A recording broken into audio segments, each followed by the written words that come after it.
many times has this happened to you? You wake up in the morning and poof, you feel like absolute crap. Day in and day out, you constantly feel like a burden to yourself and feel like you just aren't doing enough. You see people around you, happy, confident, loved and successful, with beautiful women beside them, driving good cars, and you ask yourself, why can't I be that guy, before returning, defeated, to your bed? Well, it's time you break your horrible habits and finally take a step forward towards bettering yourself. And today, I'll help you get on track. Getting started. Let's face it, swapping your bad habits with new, better ones is one of the hardest things you can do with your life, and that's because to do something good for yourself, you need a lot of extra effort. And out of all the parts of bettering yourself, the hardest one is starting. Most people take starting off with self-improvement as something easy, and as the easiest part of it all, however, this couldn't be further from the truth. That break-in period, which as a spectator looks easy, is probably the hardest part of any kind of self-improvement. And the key problem of this, motivation, laziness, and, above all else, your organization. It's no shame to admit that you're lazy or demotivated. We all are from time to time, and we were all at the same point of life that you are. However, it is a shame if you understand what keeps you back and decide not to work towards improving yourself. But even when you decide that enough is enough, rack up your motivation and decide to work on yourself. You have to understand that without proper organization, you'll just swing back like a pendulum into your beginning position. The key to self-improvement is to start slow, not bombastic. Start off by fixing some of your smaller habits, like, for example, throwing your socks in the washing machine, and not next to your bed, you filthy animal. Then start washing your utensils after eating, wash your glass after drinking, etc. Oh, and start making your goddamn bed. These small, insignificant habits are what ignite a fire. These are those long-lasting habits that will keep you going forward. And in a few months, you'll realize how much better you've become without even realizing it. You should read the book Atomic Habits by James Clear to better understand what we're talking about. Physical improvements. Now, parallel to that, you also need to start improving physically. Nobody can really achieve the utmost level of self-confidence if they're not at least somewhat physically fit. Heck, you don't even have to compare yourself. Just sitting at the table with your belly folded up like an omelette will make you feel like your skin is starting to feel too tight for you. Now, how can you do this? By running miles on end and lifting hundreds of pounds of weights in the gym? Well, yeah, you could do that, which will send you right back to the beginning, because as I've mentioned, radical moves are bad for you. Or if you have half a brain, you can start out slow. Start walking. Nothing really serious, just a couple of miles every day. In fact, you can do it like this. Start off with walking at least 2 miles a day, and then every week, raise your minimum by half a mile. In 2 months, you'll already be at 6 miles per day. Now, this might sound or look time-consuming, but trust me, it isn't. An average person walks 3 miles per hour, which means that walking 6 miles will take 2 hours of your time.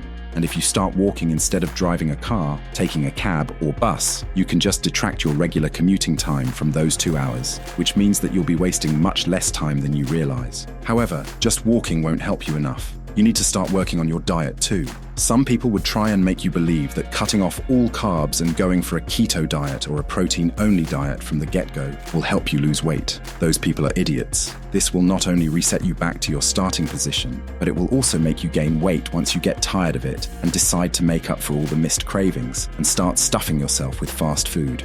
No, what you need to do instead is slowly start cutting out the level of calories that you consume. Now, does this mean that you should drop the proteins and just stuff yourself with carbs? No, you should just keep eating as you do now, only reduced. Start safe, taking 10% less at the beginning, and then start reducing by 5% more every week until you hit a 30% reduced calorie intake. Once you get a hang of it, you can start with something I do whenever I gain weight, which is intermittent fasting. This requires a bit more planning and willpower. However, you will gain both of those through the previous preparations. Just remember, the first week of intermittent is the hardest, and once you're past that, going back to a regular diet will seem impossible.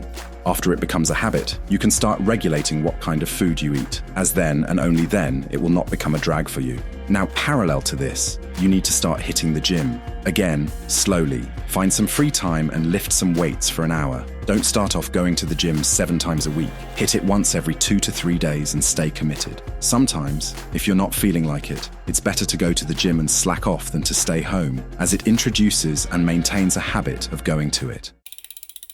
Intellectual improvements. Apart from increasing your physical prowess, you also need to increase your intellectual prowess. Believe me, this sounds impossible, but it's much easier than anything else. It's just changing your habits during your free time, and that's it. Do you like watching YouTube videos and podcasts? Well, watch something that's going to feed your brain with knowledge, not some crappy red pill or black pill stuff that's essentially worthless to you, or some other brain rot that's going to be as useless as a spoon for cutting up a piece of meat. Do you like gaming? Drop that online stuff and start playing some story-oriented games such as Fallout New Vegas, Red Dead Redemption 2, and many others. Contrary to popular belief, you can learn a lot from games. However, don't overdo it, as gaming is still an addiction through and through, and you'll be throwing way more time at it than necessary before you even notice it. Instead, start reading books. Self-improvement, entertainment, science, history, geography. You really don't need to filter it. It's just important to get a habit of reading. Reading has slowly become a forgotten discipline, and although books are somewhat obsolete nowadays, they do help you increase vocabulary if nothing else, as well as increase your general knowledge too. Just look at kids nowadays. Actually, no. Just listen to them with that goddamn brain rot gibberish. I mean, we were all cringe as kids, but for God's sake, we could at least speak straight. God damn it. Now, have you taken in what we said? Have you understood what will make you a more confident person? Yeah. Well, now take all of that info and throw it into the garbage if you don't stop comparing yourself to others, which is by far the hardest and most important step of them all. How to stop comparing yourself with others. There's something you need to understand. Comparing yourself to others is the bane of your confidence. Simply put, once you start comparing yourself to others, you can say goodbye to any success and any real happiness. As a result, the first thing you need to do is stop doing that, because let's face it, there will always be someone better than you.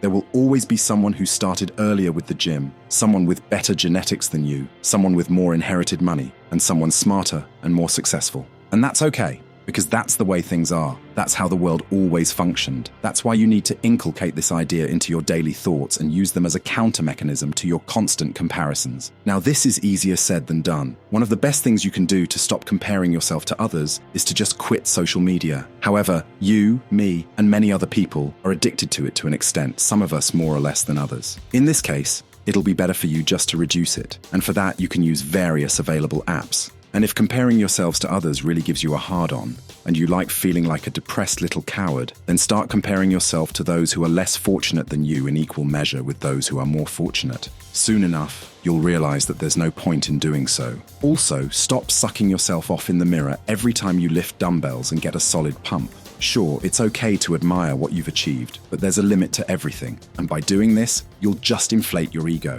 And what's easily inflated can also easily be deflated. Once you start doing things for the sake of doing them right, and once you start valuing your own opinion instead of other people's, that's when true confidence comes into play. That kind of confidence allows you to do whatever you want and not care about a thing in the world. That's why you can oftentimes see jacked-out dudes and highly intelligent people who are on the verge of weakness. They're still insecure about their doings and their qualities. And that's why a lot of people who are out of shape and aren't the sharpest tools in the shed feel unshakably sure of themselves. They don't compare themselves to others, and they don't do things because of how they will be perceived by others. They do them because they want to. That's confidence, and it's just a step away from you. So make the right one. And remember, you're not a coward if you take it slow. You're a coward if you quit, and you're an even bigger coward if you don't start at all.